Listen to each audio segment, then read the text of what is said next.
And you've also had such other hits as Anne of a Thousand Days, Dim Dark Corner, Texas Tea. Yes. Putting Auctioneer and Walk On By aside, do you have a favorite song that you've ever recorded?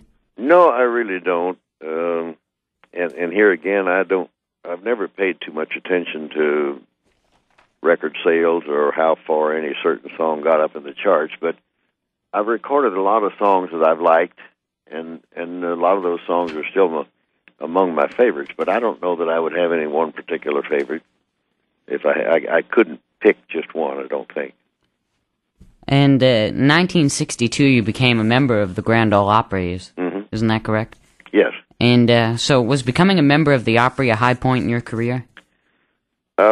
Not really, and I'll tell you why.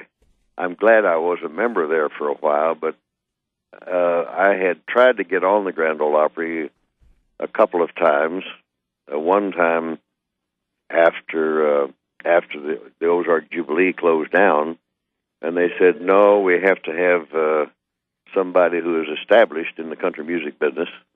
And I said, well, I've had 1 million seller record, sure. And I've been on network television regularly for 3 years, and I thought that might qualify, but they still said no. Yeah, how much more established would they want? And then I recorded Walk On By, and it went to number one, became eventually the biggest country song in history. And I went to them to join the Grand Ole Opry again, and they said, no, you got to be an established artist. And I said, well, I've had 2 million seller records, as well as 3 years of regular television appearance. What more do you need? But they wouldn't put me on it. I guess it was political. I don't know what it was. They must have had the reasons, but I don't see any reason to it. Yeah. And so then about a year after that, I wasn't going to ask them anymore. And about a year after that, they came to me and asked me to join the Grand Ole Opry. Well, I did join, but by that time the edge was off, and I didn't really care whether I was a member or not. So how long did you stay with the Opry?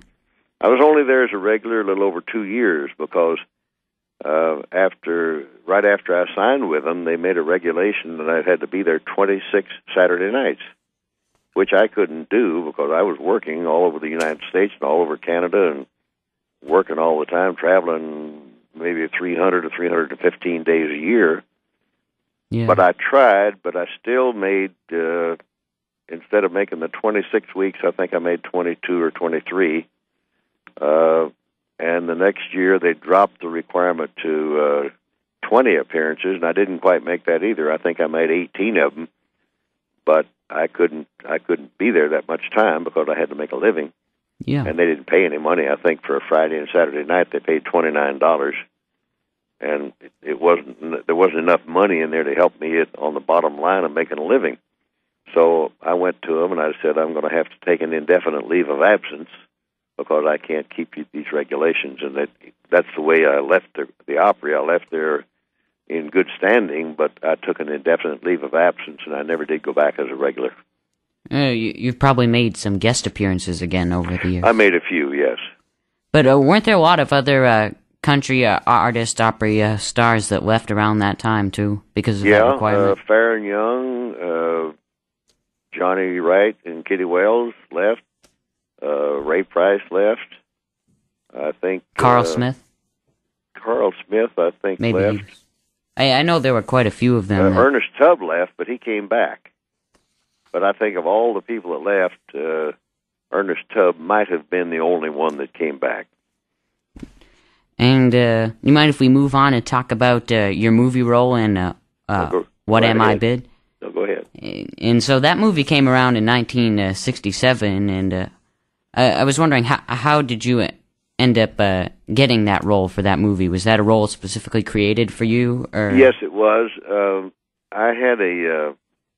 I had made a deal with a fellow in Nashville who had a lot of experience in producing and structuring shows and writing special material for live performances, a guy named Gene Nash. And I hired him to help me format my shows, to polish it down, to make it into a real professional performance, so I could go to Las Vegas and play at the uptown places and the hotels and that sort of thing and not be ashamed of my show. So he was working with me, formatting my live shows. and he kept working. He finally worked around, and he was the one that made all the arrangements and created the financing or found the people to finance the movie. He wrote all of the music in the movie except the song Auctioneer, and he wrote the script, and he directed the picture. So he's a very talented fellow, and he was single-handedly responsible for that movie coming into existence and for my getting on in the cast of the movie. And that was filmed at the Samuel Goldwyn Studios in Hollywood, wasn't it? Yes, that's true.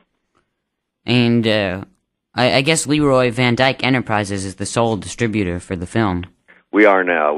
For a long time it played some of the theaters, and it played some drive-in theaters all over the country, and then, as with most movies, then you don't hear much about them for a while. So when it became obvious that it could be something that could be marketed, Gladys, my wife, did some detective work and finally located the owners of the copyright and everything to the movie, and I flew back to Washington, D.C., actually just outside of Washington, D.C., in Maryland, Potomac, Maryland.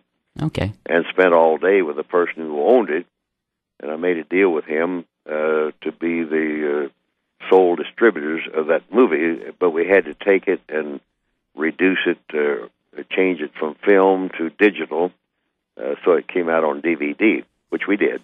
First we put it out on videotape, on beta, and then we had it transferred from that to digital for DVDs. And there were some very famous cameo performances in the movie, too, by such of your fellow stars as Tex Ritter and Farron Young. Yes, Tex Ritter, Farron Young, and a young man named Johnny C., who's had some success in Texas. He's well known in Texas now. He traveled a lot before that time, but now he lives down there and works a lot of shows in Texas. And in addition to that, he is also an aerial applicator or crop duster, whatever you want to call it. He's a skilled pilot flying those planes as well as performing as a country music performer. And also in that movie was the man I wrote the song Auctioneer about.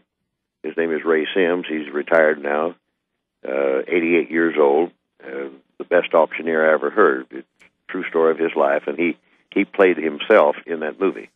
Oh, okay, that's pretty neat. So you've also, we sort of mentioned this a little bit, but you've also had great success as a Las Vegas performer, and I was wondering, how do you account for your Las Vegas success? Well, that again came about purely through the efforts of the man Gene Nash that I mentioned a while ago. I had noticed that a lot of the country acts would produce a hit. Like Ray Price would record a song like Heartaches with the Numbers, and somebody would come along and cover the record in the pop field, and the country record would sell maybe 75 or 100,000 records, and the pop version might sell 1 million. Patti Page, of course, recorded Tennessee Waltz, but the writer and early performer of the song, Pee Wee King, probably only sold 75 or 100,000 records, but she sold something like 8 or 9 million. And the other thing I noticed was that the people whose names you saw in lights at the fancy hotels and up and down the Strip in Las Vegas were not the country names, but the names of the pop stars who had recorded and covered those country records. So I thought that if the music is good enough to go there, then the original performers should develop their show so they would be good enough to go there, and that was the whole story behind my making a deal with Gene Nash to produce my shows. Wow. So he produced our live shows, choreographed them, wrote some special material, helped me train the band and the voices, and that's how we got on the Strip in Las Vegas. And we became the very first country act to go into Las Vegas who was self-contained, choreographed, and formatted. Most of the country acts didn't have a show. They just went on, just did one song after another, with no order to it. But we were the first self-contained, choreographed, professional country show, self-contained, to go into Las Vegas, and Gene Nash was responsible for